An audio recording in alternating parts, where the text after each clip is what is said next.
هذه شيلة إهداء من أم سلطان وأم ماجد إلى أم ذياب.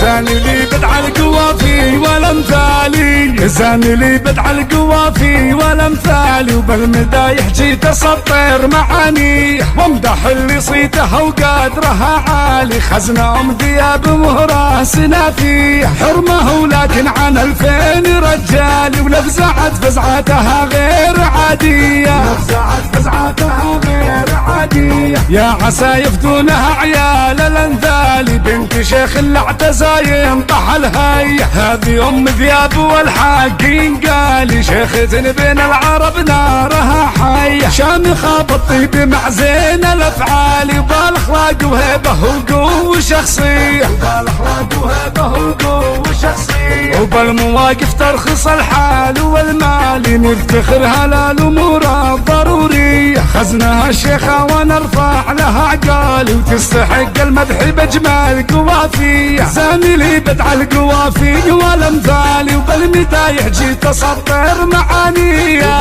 بالمدايح جيت اسطر معانيه. زاني لي بدع القوافي والامثالي، وبالمدايح جيت اسطر معانيه وامدح اللي صيته وقدرها عالي. خزنة ام ذياب مهره سنافي حرمه ولكن عن 2000 رجالي، ولفزعت فزعتها غير عاديه، لفزعت فزعتها غير عادية. يا عسى يفدونها عيال الانذالي، بنت شيخ اللي اعتزى ينطح الهي. هذه ام ذياب والحاقين قالي، شيخة بين العرب نارها حي. شامخة بالطيب مع زين الافعال، وبالاخلاق وهيبه وقوه شخصيه، وبالاخلاق وهيبه وقوه شخصيه، وبالمواقف ترخص الحال والمال. نفتخر هلا الامور الضروريه، خزنها الشيخه ونرفع لها عقالي، وتستحق المدح بجمال قوافيه. زاني لي بدع القوافي والامثالي، وبالمدايح جيت اسطر معانيه،